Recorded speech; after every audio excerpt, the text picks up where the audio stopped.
Hello, everyone on Patreon. Thank you so much for your ongoing support and for voting this month on a Cagney in the Movies video. The winner this month is the Roaring Twenties, which was released in 1939. This was directed by Raoul Walsh. It was written by Jerry Wald, Richard Macaulay, and Robert Rawson. It, of course, starred James Cagney, as well as Humphrey Bogart and Priscilla Lane. For those of you who haven't seen it, the plot is three men attempt to make a living in prohibitionist America after returning home from fighting together in World War I. Okay, so this is the second time I've seen the Roaring Twenties and really enjoyed it. I think it's a really, really good movie. And Cagney gives what he always gives, an incredible performance and a very different performance. It's always fascinating to me how he can play similar types and yet make them all so different. So here we have another gangster, which of course he was also a gangster before this in films like Public Enemy and Angels with Dirty Faces, and he always manages to make these men different. They're also very different stories, but he certainly, his performances certainly make a difference. And his character here, Eddie Bartlett, he's not your typical criminal because he only really goes into crime because he feels he has to. Now, obviously, he had some kind of a criminal instinct because people at the end of the day have make choices, even if they're up against it. And he chooses to become a bootlegger, but it is empathetic because he is desperate. And here's a guy who was in World War One. He comes back to find America very different, and these veterans were not treated very well when they came back. I mean, he was thrown in jail for an indirect crime he made, which was as a total accident. He couldn't get a job anywhere. He wasn't getting any help.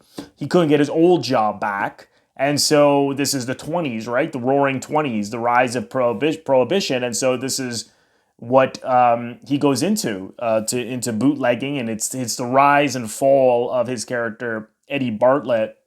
But what interested me was that he plays him like a decent guy, because he is a decent man. And even when he becomes, and he had a toughness from the beginning. We see him even in the war with Bogart. I mean, there was a certain confidence and toughness, and he was firm, but it was never that criminal aspect that we often see, where it's, they're egomaniacs and they're extremely violent and extremely angry and threatening and sociopaths. He plays him like an ordinary person.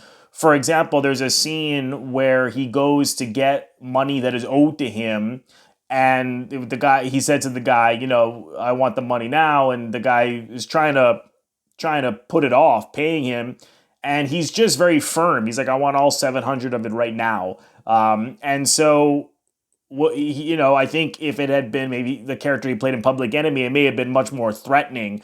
But he's very firm. He's just very direct. So that was whether it was a conscious choice or a combination of how he was directed or what he brought to it. Who knows? It doesn't matter. What only matters is what he did. And so I thought that was a really interesting way to play it. And then, of course, what he can do so much with his reactions. And, we see him falling in love with Priscilla Lane.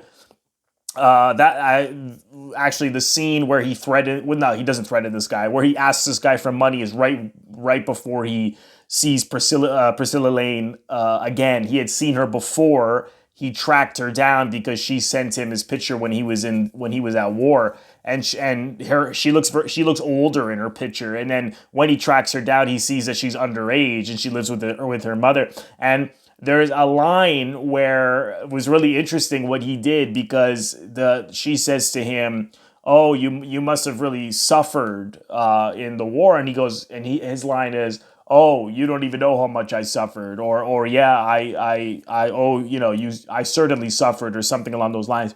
And he said it in a way where, where you know that actually what he's talking about is the fact that he wasn't having any sex, because I mean that's the way I interpreted it, anyways. Because it's not like he didn't say it in a way where he was talking about the experience of war. It was more about the fact that his lack of intimacy and lack of having a connection with a woman or a relationship with a woman. And he, just the way he says it, oh, I suffered, all right, And then I love that. So again, whether he just did that, whether he was directed to do that, it doesn't matter. But it's another, of course, this is the the post-code days. This is 35, 39. So, anything sexual, they would have to code. And it would have to just be suggested. And so I just thought it was brilliant how he did that with his delivery. And then, he says, oh, he'll look her up in a couple of years when she's older. And sure enough, he runs into her again. But I thought it was interesting how he tries to, this woman who is not, had this crush on him, but when she's older, the crush is gone. I mean, she initially is not interested in him. And he basically tries to buy her love. I mean, he's a big shot at this point. So he's friends who run this bar. He convinces them to hire her. He pays people to come in to cheer her on. He's trying to buy her love. And that's when you begin to see more of a threatening side from him. Like that, for one person at one point says something negative towards him, and he takes a cigar and throws it down his mouth, and he's like, "Don't ever say that to me again." But again, there's just these glimpses of more of a threatening, gangster, but at his core, he was a really decent person. But again, naturally, if you're going to go this route, there's gotta the audience need to see someone who's comfortable in this world, and so he couldn't just be totally decent. And I mean, even people are not totally decent anyways. We're all pretty complex animals. But I like how they showed those sides of his personality, and of course, Cagney can do that. No problem. But this relationship with Panama Smith is also interesting, played by Gladys George. And it's so clear that she's in love with him, because and they just did all of this visually. Every now and then, they're holding hands, and it's ambiguous what he felt towards her, but it's clear that she's loves him, or at least had strong feelings for him. And as she's doing, as the character Gene Sherman is doing her audition, he's holding her hand, and you can sense again what he's so great with his expressions is he's happy to see her sing, but he's also nervous about what others are gonna think. So this holding of Panama Smith's hand, what was that about? I mean, is that out of friendship? Is that out of connection? I mean, you don't really hold another woman's hand, right? unless you have feelings for her or she's your girlfriend. But they seem to have this complex relationship. But I like how this was all done on a visual sense. So what he felt towards her, it's hard to say. But then at a certain point, he starts to hold her hand a little less, and then he begins to just be tapping over her hand, and you see how she notices, and she looks hurt by that. But that relationship was interesting, and again, just the glances and between them, it's not what their feelings for each other were not really spoon-fed. Hers were a little more obvious than his, but I really liked his choices there because it makes it a little more mysterious, his feelings towards her. But as he goes further into this underworld and he gets with Bogart, to George Halley, and we see in the first scene with Bogart when they're at war together that he's a rougher guy, and he is more of the classic gangster type, just no holds barred, no feelings for anyone, tough guy, all about business and revenge and things like that. And so he starts to work for him mainly because he's trying to make enough money so that he doesn't have to do this anymore and just live with Gene Sherman, because she's not crazy about the fact that he's a bootlegger, naturally.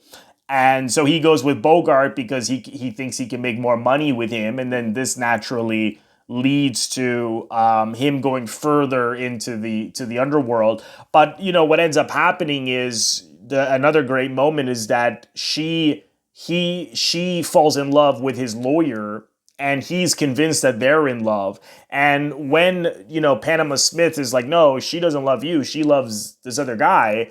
You see, like, he looks almost like he's suffocating. Like, again, he's so responsive as an actor.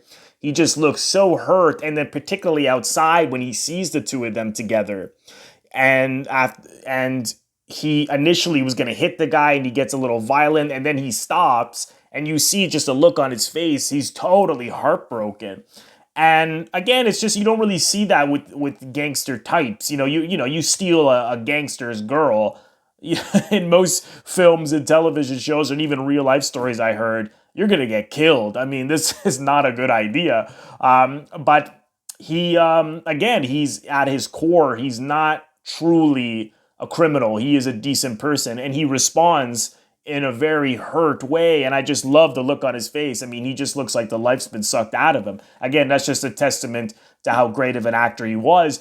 And then as he goes, as Prohibition ends, and it becomes legal, he loses everything. He loses all of his money. He loses, and then he starts to drink a lot more.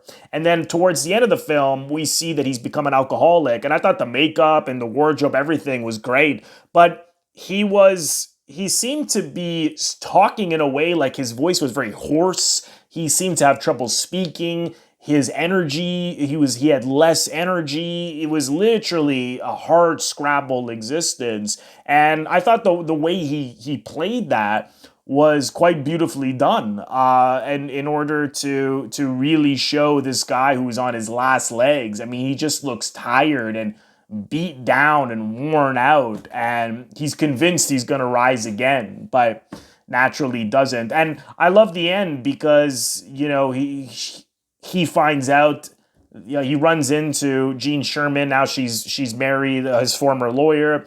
They have a child together, and he's an attorney, so he's going after Bogart, and now Bogart is threatening to kill him. So she goes to Eddie and says, you got to help me. And so he figures, I'll do it. So now you can I see it as a couple of possibilities here. You could say that he was just so in love with this woman that he would do anything for her. But I think I think he knew he would die. I think he knew that if when he goes in there and tells Bogart, and they already had, conflict in the film and beef with each other. I think he knew if he went in there and stood up to Bogart, that Bogart was going to kill him, whether he did something or not, because now he stepped into his house, and as Bogart says to him, well, I'm not going to let you leave because I know that you know stuff about me. So if you go to the cops and team up with her, he's gonna go to prison. So I think whether Eddie Bartlett was thinking that, knowing that, whether it was a conscious choice to go in there to die out of some kind of a redemption that he made these choices, is really up to the audience. But I didn't see it as just doing this for the woman. I saw it as being a little more layered than that. I think he was doing it for her, but it was also a way to redeem himself from working with the likes of Bogart and going into bootlegging. And so this last ditch effort, he goes in there and, he kills Bogart and some of the guys, but then naturally they get him. And it's a tragic death. I mean, he is this guy who became a big shot under unfortunate circumstances. He was a war veteran who just made some poor choices under desperate situations and ultimately dies. And he dies heartbroken, and he dies alone.